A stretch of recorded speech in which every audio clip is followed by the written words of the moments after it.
toi. Nous voulons aller de l'avant avec toi. Nous voulons monter de gloire en gloire avec toi. Seigneur, tu es merveilleux. Tu es sans pareil. Tu es digne de régner ce matin. Tu es digne de régner ce matin. Alléluia. Car il est glorieux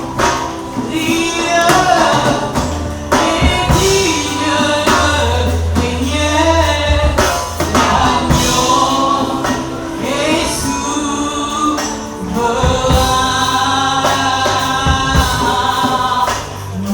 C'est le vent.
Sola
Yeah.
Acclame le Seigneur pour toi-même ce matin.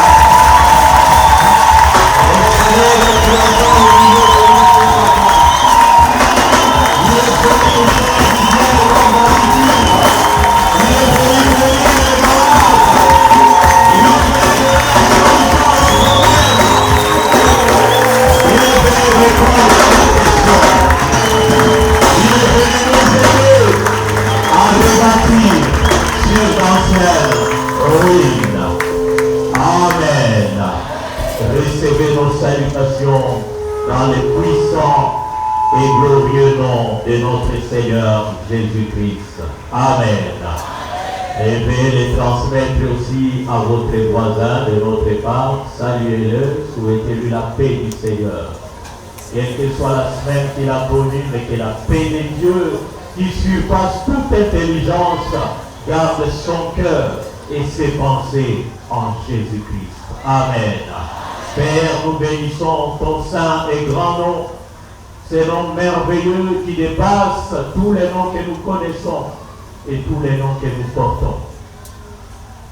Nous voulons te dire merci parce que non seulement tu nous as permis d'être comptés parmi les vivants, mais tu as permis que nous soyons assemblés dans ta maison, dans cette maison des faveurs, au nom puissant de Jésus-Christ. Et tu as répandu ton esprit, ta gloire au milieu de nous, afin que notre passage, ou le temps que nous passons en ces lieux, ne soit pas des temps vains, des temps inutiles. Maintenant que nous voulons écouter ta parole, Seigneur, nous te prions. Éloigne de nous tout ce qui peut nous distraire, qui peut nous déranger. Loin de nous, Seigneur, toute forme d'assoupissement ou de sommeil. Et que nous soyons éveillés et que nos oreilles soient disposées à écouter à la manière des disciples. Parce que cette année, tu as voulu que nous puissions rebâtir avec toi sur d'anciennes ruines. Là où nous avons échoué, là où nous sommes tombés l'année passée, tu veux que cette année, nous puissions nous relever et marcher la tête haute avec toi. Père, je me dispose à être utilisé comme un simple stylo pour écrire une nouvelle page dans la vie de quelqu'un. Le stylo n'a pas d'autorité sur la main, mais le stylo se soumet au mouvement de la main. Seigneur, j'ai prié que ce que tu as prévu pour ton peuple soit transmis fidèlement, sans rien ajouter ni rien retrancher, sans toute forme d'émotion, des sentiments, de la chair, mais que l'Esprit prenne le contrôle de toutes choses. Béni sois-tu et bénis ces moments dans le nom puissant de Jésus-Christ. Amen. Amen. Alors nous allons rapidement lire la parole de Dieu. Nous prenons Ésaïe 58. C'est notre texte de base de cette année. Il nous a été demandé de lire tous les chapitres. Mais ce matin, nous allons lire seulement deux versets, le verset 11 et le verset 12. Nous vous attendons, prenez vos Bibles, lèvons-nous et nous allons lire la parole de Dieu. Ésaïe 58, 11 à 12. Nous lisons dans le précieux nom de notre Seigneur Jésus-Christ. L'Éternel sera toujours ton guide, il rassasiera ton âme dans les lieux arides, et il redonnera de la vigueur à tes membres. Tu seras comme un jardin arrosé, comme une source dont les eaux ne tarissent pas. Les tiens rebâtiront sur d'anciennes ruines, tu relèveras des fondements antiques, on t'appellera réparateur des brèches, celui qui restaure les chemins, qui rend les pays habitables. Amen. Amen. Cette année, le Seigneur veut que nous puissions rebâtir sur d'anciennes ruines. Alléluia. Et si vous lisez depuis les débuts de ces chapitres, vous verrez les contextes dans lesquels le Seigneur parle à son peuple. Le peuple venait dans la présence de Dieu, cherchait Dieu, priait Dieu, servait Dieu, jeûnait même. Mais il continuait à vivre dans le péché. Voilà pourquoi Dieu a recadré son peuple. Dieu a donné des conditions que le peuple devait remplir afin de voir, d'expérimenter et de bénéficier de toutes ces promesses.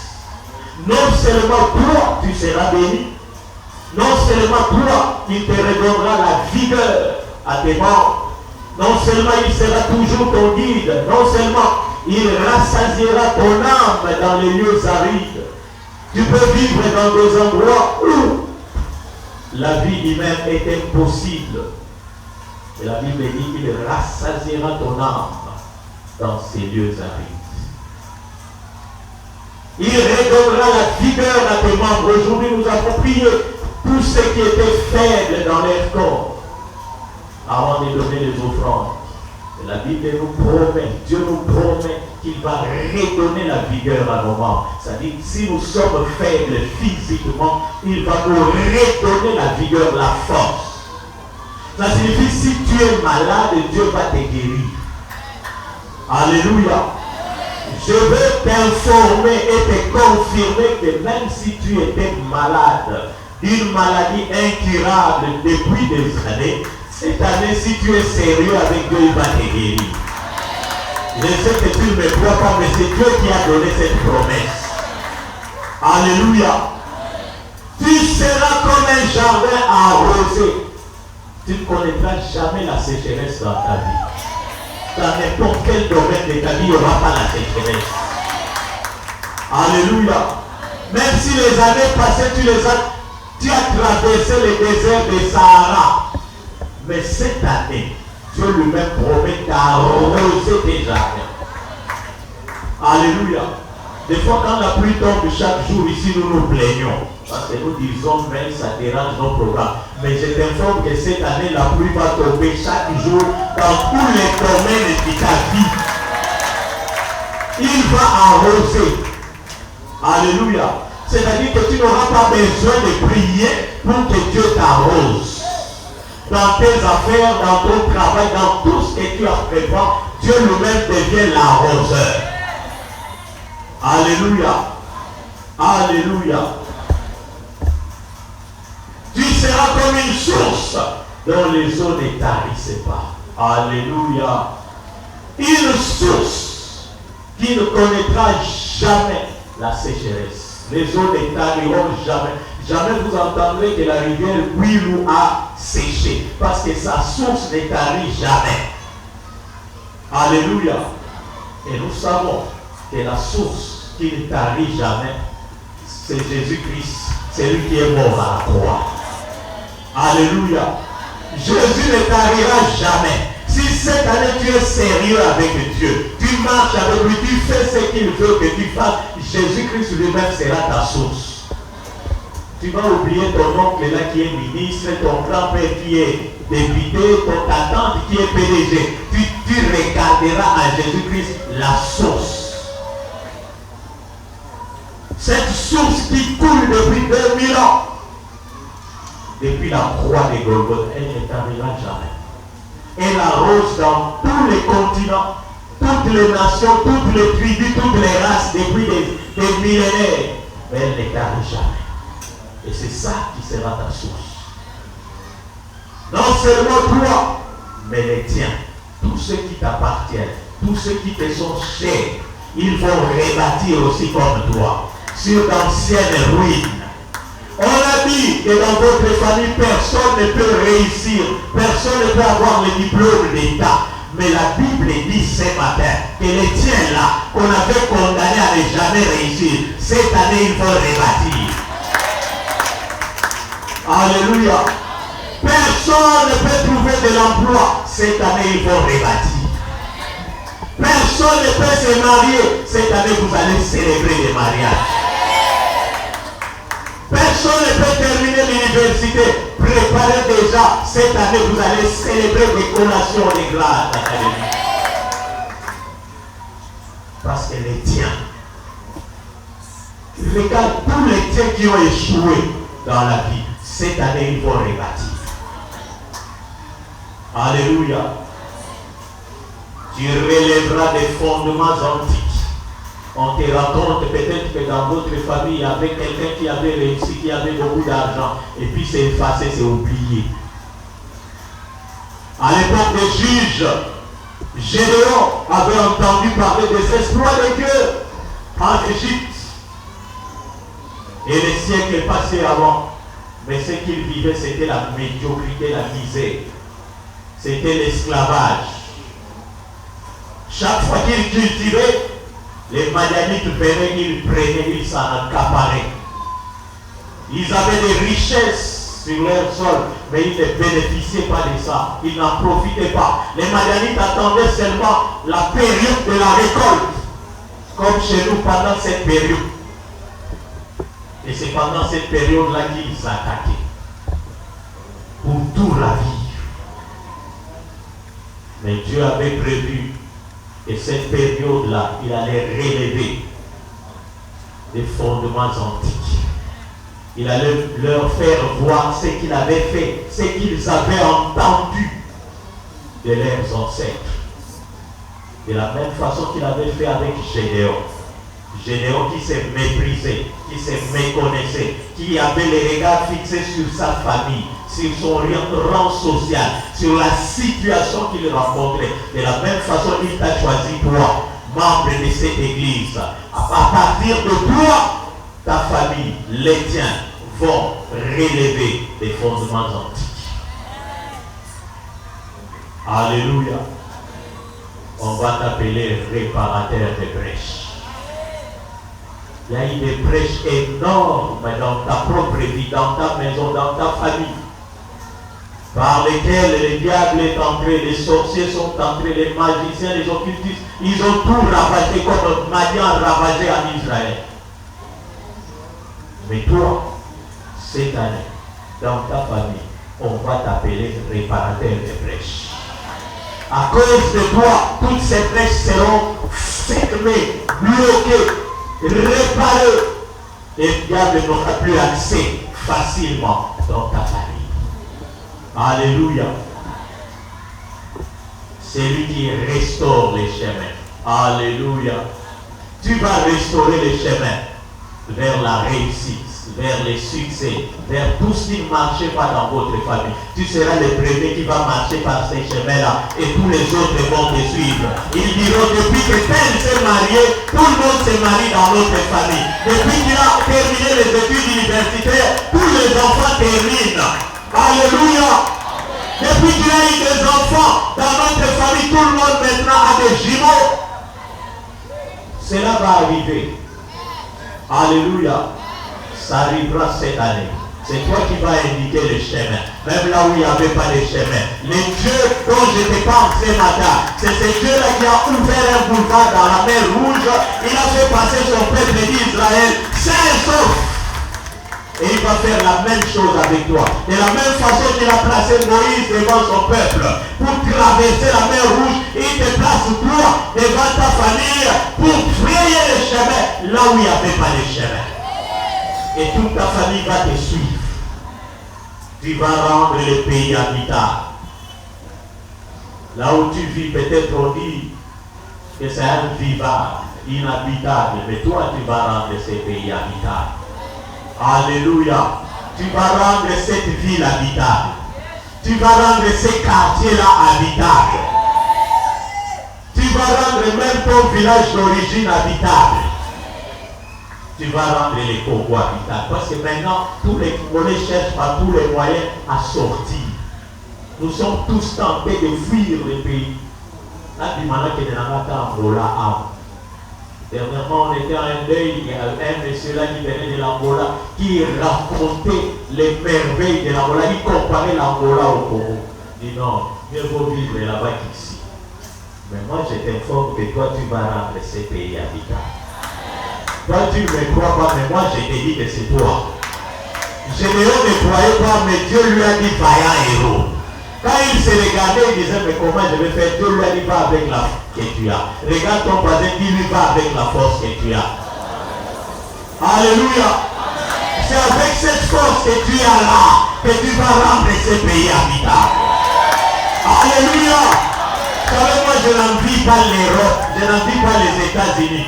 Je sais que je voyagerai un jour, mais pas pour aller vivre là-bas. Pour revenir parce que je dois rendre ce pays habitable. J'ai un projet à très long terme de créer une cité à mon nom dans ces pays. Alléluia. Une cité qui sera habitable. Donc je ne peux pas fuir les pays. J'irai voir là-bas et je viendrai faire ça ici. Avec la force que tu as. La Bible dit à celui qui peut faire infiniment, au-delà de ce que nous pensons et de ce que nous demandons, par la force qui agit en nous, par la force qui agit en moi, je ferai ce que je vous dis là. Si Jésus ne revient pas, alléluia, je le ferai. Un jour, j'ai partagé ça avec une de nos mamans il y a plusieurs années en arrière. Maman m'a dit paix à son âme. Je lui décrivais ce que j'allais faire.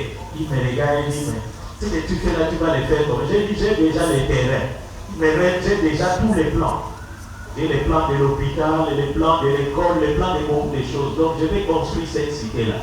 Si Jésus-Christ ne revient pas bientôt. Alléluia. Je n'ai pas l'argent, mais j'ai la force. La force qui agit en. Voilà pourquoi nous ne devons pas fuir ces pays. Dis à ton voisin, ne fuis pas ces pays. Parce que ces étrangers chez qui nous allons, eux, ils envient ces pays. Ils viennent dans ces pays. Ils vont vivre dans des coins où vous n'avez pas d'idée. J'étais à Boko. Qui connaît Boko? J'étais à Boko, dans les mains d'eau là-bas. J'ai vu des Chinois là-bas, avec des magasins, comme les mamies encore ici, là-bas à Boko. Alléluia. Là-bas. Donc quand je parle de Bokoro, tu ne sais pas c'est où. Mais je te dis qu'il y a des Chinois là-bas qui connaissent Bokoro plus que toi. Je me souviens en 1998, il y a mon patron, lui il était croate. Il m'a dit, tu es du Badourou? J'ai dit oui. Il m'a dit, tu connais Boulouem? Il y a quelqu'un qui connaît Boulouem ici? Ah, il m'a dit, en 98, j'ai dit, je ne connais pas. Il dit, mais tu es du Badourou, tu ne connais pas, mais moi je connais. J'ai vécu 7 mois à Boulouem. Un Européen, 7 mois là-bas. Tu connais ces villages-là. Pour toi, c'est inhabitable, mais il est venu habiter là-bas 7 mois. Alléluia. Donc quand toi tu fuis les Congo et ils viennent, un jour on se retrouvera tous à l'étranger et les étrangers seront ici. Ceux qui nous combattent à l'Est, vous croyez pourquoi ils nous combattent? Parce qu'ils envient ces pays. Alléluia. Et toi et moi cette année nous allons rendre ces pays habitables. Je ne veux pas te forcer, mais je sais que dans ton cœur tu dis Amen. Alléluia. Oui. Moi, depuis que Dieu m'a fait grâce de terminer les études et de travailler à l'intérieur dans ces villages-là, inhabitables, chaque fois je me souviens de ces versets, je suis très content. Alléluia. Quand j'ouvre une route dans un village, quand je construis un pont, un ouvrage, je rends grâce à Dieu, je dis, tu me permets de rendre ces pays habitables. Une fois nous avons construit un pont dans un village, très loin dans les massifs là, sur la route qui mène vers Kimbouch. Et c'est bon là, sur cette rivière-là, quand il pleuvait, quand il y avait crue, ceux qui étaient de la rive gauche ne pouvaient pas aller à la rive droite. Et ceux qui étaient à la rive droite ne pouvaient pas aller à la rive gauche. Mais il y avait un problème, parce que sur la rive gauche, il y avait les centres de santé. Sur la rive droite, il y avait l'école. Donc ces jours-là, quand il pleuvait, les enfants de la rive gauche étaient en congé. Ils ne pouvaient pas aller à l'école. Et les femmes enceintes de la rive droite ne pouvaient pas aller accoucher au centre de santé. C'était un problème. Et les malades de la rive droite devaient mourir parce qu'ils ne pouvaient pas aller là-bas, au centre de santé. Vous savez, quand nous avons terminé la construction du pont, les mêmes jours où on a coulé la dalle, l'administrateur du territoire de Massy est venu jusque là pour voir. Et le soir, il nous a reçus chez les chefs de poste, on les appelait des ATA CPA. Il nous a reçus là-bas. Alléluia. Le lendemain matin, il a dit, je dois être les premiers à traverser sur ces ponts-là avec ma moto. Et nous sommes allés, nous nous sommes fait photographier sur les ponts avec lui et son assistant. Et il est passé. Alors que la nuit, vers 3 heures du matin, nous avons quitté le village, nous sommes rentrés parce qu'on devait faire les pieds. Et là, jusqu'à Moussambo secteur, sur la grande route. Donc, on quittait à 3 heures du matin, on arrivait à Moussambo secteur à 12 heures, à pied. Et entre-temps, vous faites 1 kilomètre dans l'eau. Et vous traversez une rivière là, remplie de crocodiles. Et vous traversez sur des bambous. Si tu tombes, les crocodiles te bouffent. Alléluia. Vous voyez les réalités du pays. Et tu traverses là, tu es très content, gérant les pays habitables. Alors que nous, on voyageait, on arrivait à Kikwit. Les gens de la rive gauche, là où il y avait le centre de santé, avaient organisé une réception pour nous. Ils ont tué un bouc, ils ont préparé des poissons. À 10 heures, ils sont venus nous chercher, nous n'étions plus là. Toute la nuit, ils ont chanté, dansé et ils sont venus nous chercher à 10 heures pour nous célébrer. Parce que nous avons rendu les pays habitables. Alléluia. Et des fois, quand vous regardez là où vous avez passé 2 mois, 3 mois, dans une cabane, dans une case, si vous repassez là-bas plusieurs mois après, vous vous demandez, c'est ici que moi je vivais. Vous buvez la même eau que les vaches. Vous vous lavez dans la même rivière que les cochons. Une fois, une maman de notre église, maman Clémence, la femme de papa Alain, est allée voir là où je dormais, dans un chantier au bord de la rivière. Elle est venue me dire, papa, vous avez monté ma paix. Comment tu peux dormir dans de telles conditions? Tu ne t'aimes pas, tu n'aimes pas ta femme, tu n'aimes pas tes enfants. C'était pour aller rendre les pays habitables. Alléluia. Et c'est ce que tu vas faire cette année. Je sais que tu ne me crois pas, mais c'est ce que tu vas faire. Parce que c'est Dieu qui t'a choisi pour que tu rendes ta famille habitable, que tu rendes ton avenir habitable, que tu rendes ta maison habitable, que tu rendes cette ville habitable. Alléluia. Nous devons rendre cette ville habitable. Comment? Demande à ton voisin comment. Parce que je sais que tu te demandes comment. Quand tu te regardes, tu es comme Marie, tu dis, mais je ne connais pas d'homme, comment est-ce que cela va se faire? Comment cela se fera-t-il? Quelle était la réponse que l'ange a donnée à Marie? L'ombre du Tout-Puissant te couvrira. Alléluia. L'ombre du Tout-Puissant te couvrira. Le Saint-Esprit. Alléluia. Est-ce que ce n'est pas ce Saint-Esprit-là qui nous donne la puissance pour témoigner? N'est-ce pas? C'est ce Saint-Esprit-là qui agit en nous. C'est cette force-là du Saint-Esprit qui va te permettre de le faire. Mais tu le feras comment? Premièrement, 1 Thessaloniciens 5, 17. Alléluia. Est-ce qu'on peut lire ça aussi? Alléluia. En priant sans cesse, tu ne vas pas faire des marches pour protester, mais tu vas prier pour que les choses changent. Les choses vont mal dans cette ville, les choses vont mal dans ce pays, mais toi, commence par prier. Signe des ordonnances devant le trône de Dieu dans la prière, à genoux. Alléluia.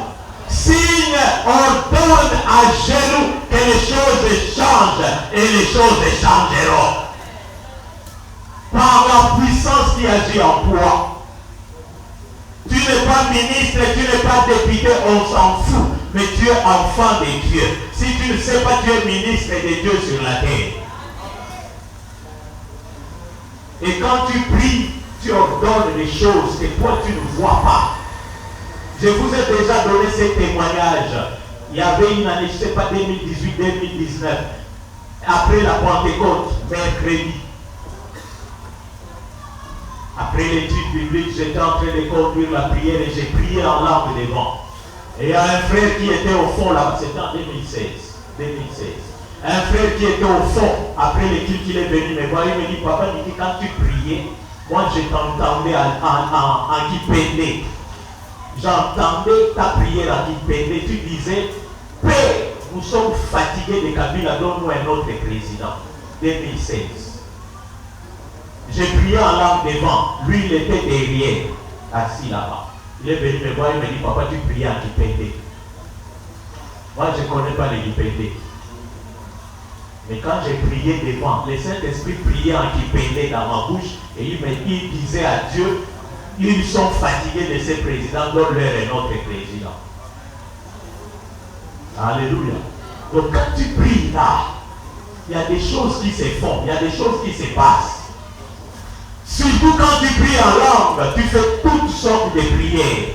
La Bible dit, tu rends de merveilleuses actions de grâce à Dieu. Tu fais de merveilleuses prières. Ton intelligence ne sait pas ce que tu dis, mais le Saint-Esprit qui prie en toi sait quelle est la pensée de Dieu à ce moment-là. Quelle est la prière que Dieu attend de toi à ce moment-là. C'est cette prière-là que le Saint-Esprit fait monter vers Dieu par ta bouche. Parce que notre intelligence est souvent limitée à des choses que nous voyons, aux choses matérielles. Mais le Saint-Esprit, lui, il sonde les profondeurs de Dieu. Il connaît la pensée de Dieu. Et il prend cette pensée-là, il la transmet à ton esprit. Et il déclare ça dans ta bouche par la prière en langue. Et j'ai compris pourquoi Paul pouvait dire, j'ai prié en langue plus que vous tous. Alléluia. Par ta prière, tu peux changer ce qui ne marche pas dans ta famille. Un jour, un homme de Dieu a rendu témoignage, il a dit, quand il s'est converti, dans sa famille, avant, les gens mouraient à gauche, à droite, tout le temps. Mais quand il s'est converti, il a dit, béni, je vous ai donné le pouvoir de marcher sur les serpents, sur les scorpions, sur toute la puissance de l'ennemi, et rien ne pourra vous nuire. Il a dit aussi que la Bible dit, ce que vous permettrez ou que vous autoriserez sur la terre sera autorisé au ciel. Ce que vous interdirez sur la terre sera interdit au ciel. Il a dit à partir de maintenant, plus aucun sorcier de la famille ne bouffera un membre de la famille. Il a déclaré ça. À partir de maintenant, personne ne mourra bouffé par un sorcier dans cette famille. Pas la famille restreinte, la famille élargie. Et quelques temps après, son oncle est allé voir sa mère. Fâché, énervé. Depuis quand ton fils est devenu le chef de cette famille? Oh, ton fils n'est pas le chef de cette famille. Non, depuis quand? Il menaçait sa soeur. Il blague avec nous. Qui l'a nommé chef de cette famille? La maman ne comprenait pas. Mon fils n'a jamais déclaré qu'il était chef de famille. Alléluia. Alors, de quel droit il doit interdire? Nous avions l'habitude chaque année de sacrifier quelqu'un pour protéger cette famille. Donc, de quel droit lui il va nous interdire, nous, et protéger la famille? Alléluia. Toi, tu ne te connais pas, tu t'ignores. Jésus-Christ a dit rien ne pourra vous nuire. Donc, moi, je ne comprends pas comment et pourquoi le diable qui est sous tes pieds peut venir te nuire et annuler la parole de Jésus. Demande à ton voisin, Évangile béni. La Bible dit tout passera, mais sa parole ne passera. Donc comment maintenant dans ta vie, cette parole-là, rien ne pourra vous nuire et passer? Demande-lui comment dans ta famille cette parole-là est passée. Alors que toi tu es là. Et tu trouves ça normal, tu passes 2 heures à l'église chaque dimanche, mais dans ta famille les choses ne changent pas, on bouffe comme on veut. On mange comme on veut, toi tu n'as que des yeux pour pleurer. Alléluia. Moi j'aime cet homme de Dieu, que son âme repose en paix. Il a dit, oh, les amis sous temps la terre. Ça c'est les slogans que moi j'ai. Les gens sous temps la terre. Les gens temps la kanda et sample. Au papier, au papa, au quartier, au belé moko na nzambe kumbi. Alléluia. Et nous devons, j'insiste, chrétiens de la mort, nous devons arrêter avec les prières trop gentilles. La Bible dit que nous devons faire toutes sortes de prières. Si tu trouves que les prières gentilles, ça ne marche pas, l'attaque est ça. Alléluia. Ce que tu vas lier sur la terre sera lié au ciel. Ce que tu vas délier sur la terre sera délié au ciel. C'est ce que nous allons faire cette année.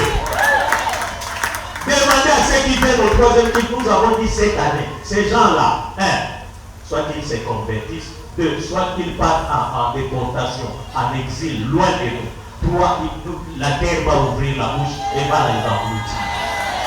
C'est pas normal.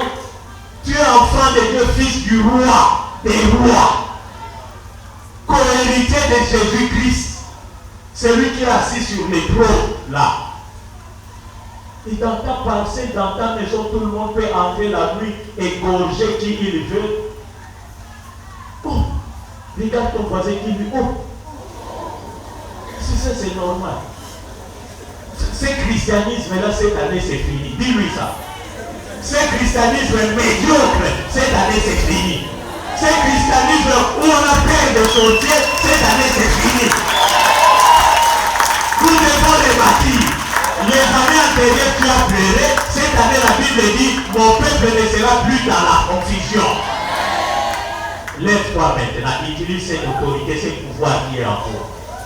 Tu connais le domaine de la vie où l'année passée, vous avez pleuré dans votre famille. Cette année, les choses doivent changer. Maintenant, c'est toi que Dieu a choisi pour que les choses changent. Moi, je n'ai pas de requête à te donner. Je t'ai donné les pistes. Maintenant, c'est toi. Va avec la force que tu as. C'est toi que Dieu a choisi. Les choses doivent changer. Tu prends la décision. Tu dis, je suis enfant de Dieu. Je suis co-héritier du Christ. Je déclare ce matin, au nom puissant de Jésus, parce que Dieu m'a choisi comme le réparateur des brèches. Pour rendre le pays habitable. Pour les bâtir sur l'ancienne ruine. Je déclare que plus rien ne sera comme avant. Que tout s'arrête maintenant au nom de Jésus. Il n'y aura plus de mort en cascade de la montagne. Je le déclare au nom de Jésus. Nous célébrons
nos familles, notre pays, le village à Kuta. Le temps de la récréation est fini. Nous avons l'Esprit de Dieu. Le temps est venu où nous allons construire ces anciennes ruines. Là où les étapes ont roulé, là où le diable a roulé, là où les sorciers ont roulé, nous allons le bâtir dans le nom de Jésus. Seigneur, merci. Merci pour ce moment, merci pour ta parole. Bénis le bénédicateur, et bénis la suite de notre programme désir, troisième culte. Dans le nom de Jésus. Amen.